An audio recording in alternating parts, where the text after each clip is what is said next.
everyone, welcome to my channel Extra Learning Time. Today we are going to start class 6 science chapter motion and measurement of distance. So इस video में हम इस chapter को देखने जा रहे हैं जिसका नाम है motion and measurement of distance. So अब हमारा फर्स्ट टॉपिक आता है ट्रांसपोर्ट. यानी ये ट्रांसपोर्ट क्या होता है. It is a mechanism in which a thing is carried from one place to another. यानी ये एक ऐसा चीज़ होती है जो ट्रांसपोर्ट होते हैं ना, वो एक ऐसी चीज़ होती है जिसके अंदर है ना हम थिंग्स को कैरी करते हैं जो कि एक प्लेस से दूसरे प्लेस पे ले जाई जाती है, जिसे हम एक प्लेस से दूसरे प्लेस पे हम शिफ्ट कर देते हैं. देन उसके बाद हम जो ट्रांसपोर्ट होती है उसकी स्टोरी के बारे में पढ़ेंगे, यानी स्टोरी ऑफ ट्रांसपोर्ट. ये जो अर्ली टाइम था, जो पहले के ज़माने हुआ करते थे ना, तो जो लैंड ट्रांसपोर्ट जो थे ना वो किसके हेल्प से होते थे. एनिमल्स के हेल्प से होते थे, फिर ह्यूमन के हेल्प से ही हुआ करते थे. और जो वाटर ट्रांसपोर्ट थी वो कोई सिंपल वुड एंड बोट्स के अंदर ही हो जाया करते थे. यानी कि जो ट्रांसपोर्ट थे ना वो हमारे पास बहुत ही कम हुआ करते थे. बट धीरे धीरे क्या हुआ, जो व्हील थी ना, यानी जो पहिया हुआ, जो पहिए का इन्वेंशन होने लगा. यानी जब एक बार व्हील का इन्वेंशन हो गया तो क्या आया, जैसे बुलक कार्ट, कैमल कार्ट, इस टाइप की चीज़ें, जो इस टाइप के ट्रांसपोर्ट है ना डेवलप हो गए. देन उसके बाद 19 और 20th सेंचुरी तक है ना, जो बस, train, car, aeroplane, stream, motor boat, jet, इस टाइप के कई सारे ट्रांसपोर्ट हैं, इस टाइप के कई सारे व्हीकल का इन्वेंशन होना स्टार्ट हो गया, जिसके हेल्प से है ना जो ट्रांसपोर्टेशन था वो काफ़ी ज़्यादा इंक्रीज़ होने लगा. अब हमारा नेक्स्ट टॉपिक आता है स्टैंडर्ड यूनिट ऑफ मेजरमेंट, यानी एसआई यूनिट. तो देखिए, हमने यूनिट जो हम पहले से पढ़ते आ रहे हैं, हमने पिछले क्लासेस में भी कई बार पढ़ा था यूनिट्स क्या होता है. जैसे कि हम यूज़ करते KG, kilogram, centimetre, metre, kilometre, length, okay, millimetre, इस टाइप की कई सारी चीज़ें हम यूज़ करते हैं, इन्हें हम यूनिट्स कहते हैं. ये हमें पहले से ही पिछली क्लासेस से ही पता है. अब हम देखेंगे एसआई यूनिट क्या होते हैं, यानी स्टैंडर्ड यूनिट्स क्या होती है. Scientists all over the world have expected a set of standard unit for measurement. यानी जितने भी वर्ल्ड के साइंटिस्ट हैं ना, यानी जितने भी लोग हैं, उन सभी ने है ना एक एक यूनिट को अपना लिया है, एक ही यूनिट को एक्सेप्ट कर लिया है, जिसे हम कहते हैं स्टैंडर्ड यूनिट मेजरमेंट के लिए. This system of unit is called international system of unit, जिसे हम शॉर्ट फॉर्म में कहते हैं एसआई यूनिट. अब हम देखेंगे कि जो एसआई यूनिट होती हैं, जो यूनिट्स होती हैं, हमें उन्हीं की क्या ज़रूरत होती है. यानी हम हमेशा क्यों चीज़ों को मीटर, सेंटीमीटर, ये केजी, ग्राम, इन सभी में क्यों हमेशा नापा करते हैं, इन्हीं चीज़ों में क्यों हम मेज़र करते हैं. तो आप देखेंगे, हमें जैसे हमारे बुक में भी कुछ एक्टिविटीज़ दे रखी है कि अगर हम किसी चीज़ को अपने हैंड से, फुट से, या फिर इस टाइप की चीज़ों से है ना नापने लगेंगे, तो हम देखेंगे कि हर किसी के हैंड का, हर किसी के फुट का, हर किसी की जो ग्रोथ होती है अलग अलग होती है. इस वजह से हर एक चीज़ का ना साइज़ अलग अलग होता है, जिसकी वजह से है ना कन्फ्यूज़न क्रिएट होती है. They develop upon the size of a individual, hence such unit cause confusion in measurement. यानी कि हम एक एग्जांपल लेके चलते हैं. हम गैस कर लेते हैं कि यहाँ पे एक टेबल है. जैसे कि हमारे पास एक टेबल है. अब अगर हमें इसे मेज़र करना है तो हम क्या करेंगे, हम इसे अगर अपने हैंड की हेल्प से इसे मेज़र करने की कोशिश करेंगे, तो आपने अपने हैंड को यहाँ से यहाँ तक, जैसे आपने अपने हैंड को रखा तो पहले यहाँ से स्टार्ट करके यहाँ तक आपका हैंड आया, तो उसके बाद यहाँ से यहाँ तक, देन यहाँ तक, फिर यहाँ तक. इस टाइप से आपने जब अपने हैंड से नापा, तो जब आपने 4 टाइम्स अपने हैंड को इस टेबल के ऊपर रख के नापा, तो आपके इसकी लेंथ क्या आई, 4.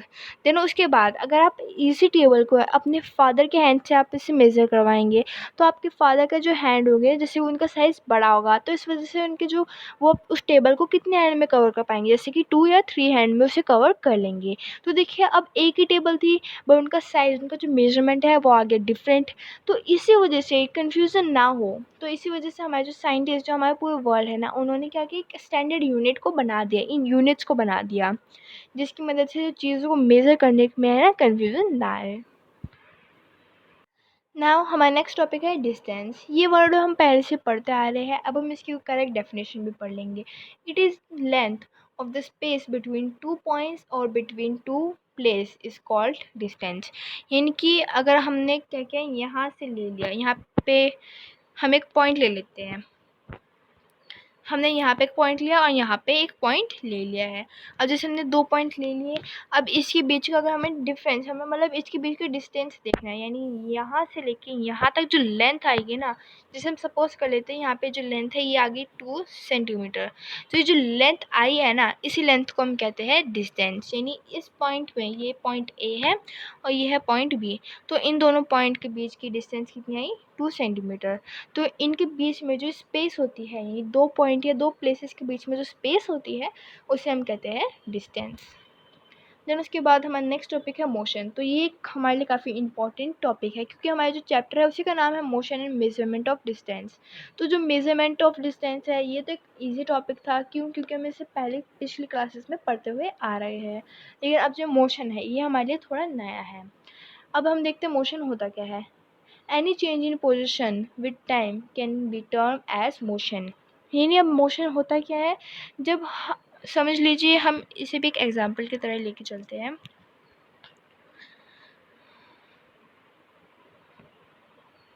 समझिए कि यहाँ पे एक इंसान खड़ा हुआ है, यानी उसकी जो पोजीशन है वो यहाँ पे इस पॉइंट पे है।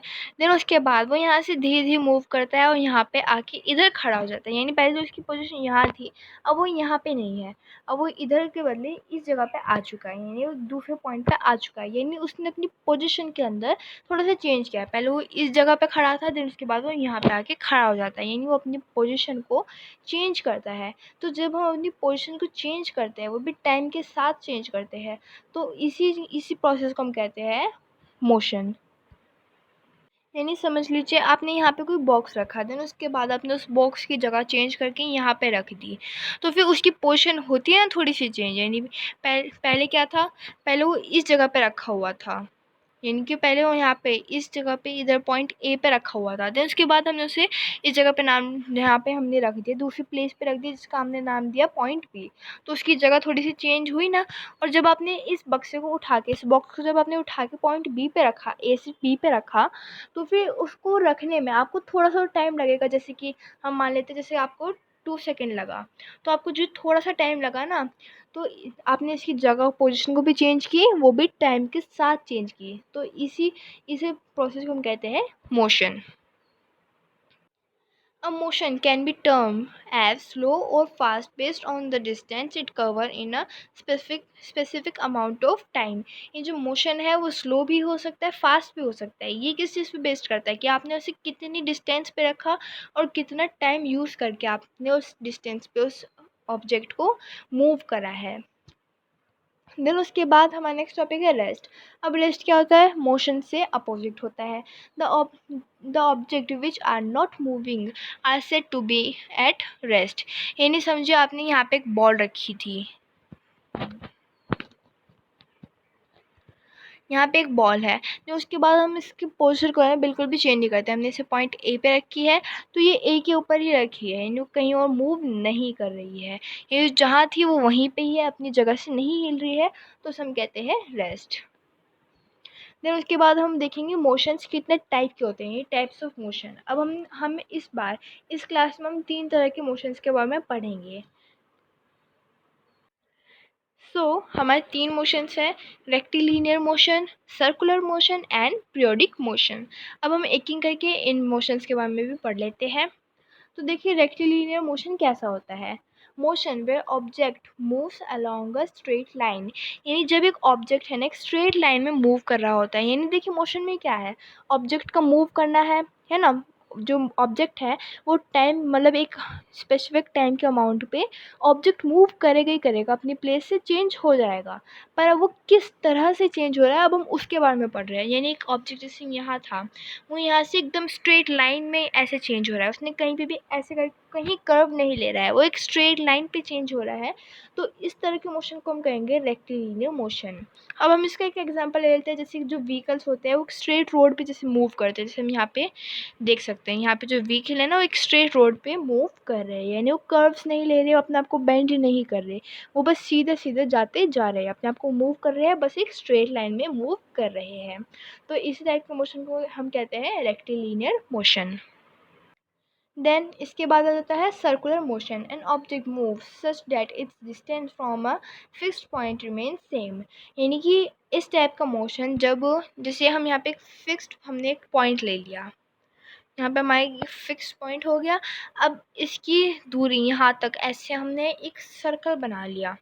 तो जो सर्कल है ना, ये यहाँ पे ये पॉइंट और ये पॉइंट, इन दोनों के बीच का डिस्टेंस इस डिस्टेंस के इक्वली आएगा। यानी यहाँ पे जितना डिस्टेंस है ना, वो यहाँ वही यहाँ पे सेम होगी, यहाँ पे सेम होगी, यहाँ सेम होगी। ये जो पॉइंट है एकदम सेंटर में होगा, और जो ऑब्जेक्ट है ना वो इस टाइप से मूव करेगा। यानी सर्कुलर पाथ पे ही वो मूव करता रहेगा।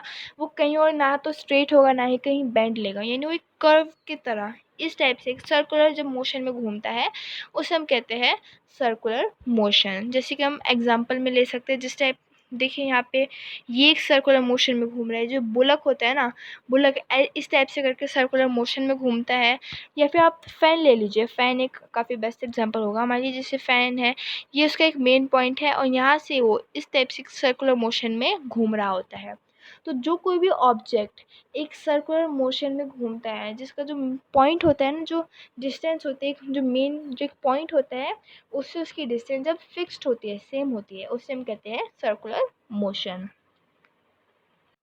देन अब हमारा लास्ट टॉपिक रह गया, ये मोशन में भी लास्ट टॉपिक है और चैप्टर का भी हमारा लास्ट टॉपिक है, जिसे हम कहते हैं periodic motion. Motion that repeats itself after some period of time. यानी ऐसा मोशन जो कि अपने आप को थोड़े टाइम के बाद रिपीट करता रहे। यानी पहले जहाँ पे था, थोड़े टाइम के बाद वापस उसकी जो पोजीशन होगी वो वहीं पे ही आ जाएगी। तो इस टाइप के मोशन को हम कहते हैं पीरियोडिक मोशन। अब हम इसका एक एग्जांपल ले लेते हैं, जैसे कि जो जब आप झूला झूलते हैं, जैसे कि ये हम एक पोल ले लेते हैं झूले के लिए, और जैसे ये आपका झूला हो जाता है, तो उसके बाद जब आप आगे जाओगे, उसी उसी के थोड़ी देर के बाद आप पीछे आओगे।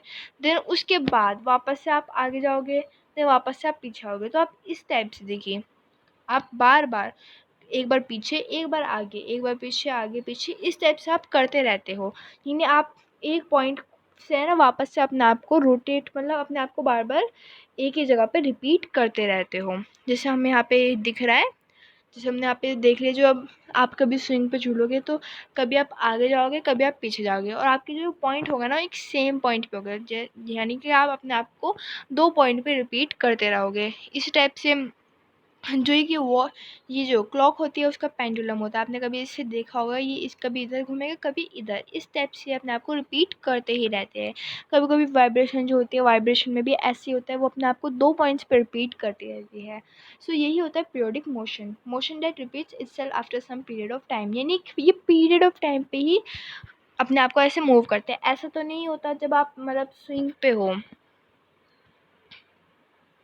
जैसे हमने यहाँ पे एक स्विंग ले ली, जैसे ये तो हमारा पोल हो गया है, यहाँ पे ये आपका झूला होता है। तो ऐसा तो नहीं होता कि आप यहाँ पहुँचोगे सिर्फ 2 सेकंड के अंदर आप यहाँ पे पहुँच गए। देन यहाँ जैसे आप यहाँ इस पोल से यहाँ तक जाने में आपको लगे 2 सेकंड, और इस पोल से यहाँ तक जाने में आपको 2 घंटे लग गए। ऐसे तो नहीं होता। जितना टाइम आपको यहाँ जाने में लगा, उतना ही टाइम आपको यहाँ जाने में लगता है, और जितनी लेंथ आपकी यहाँ तक होती है, मतलब उतनी डिस्टेंस यहाँ तक होती है। तो यानी आपका जो डिस्टेंस होगी इन दोनों पॉइंट के बीच में, वो भी सेम होगा, और जो टाइम होगा वो भी सेम होगा। तो इसी टाइप के मोशन को हम कहते हैं पीरियोडिक मोशन।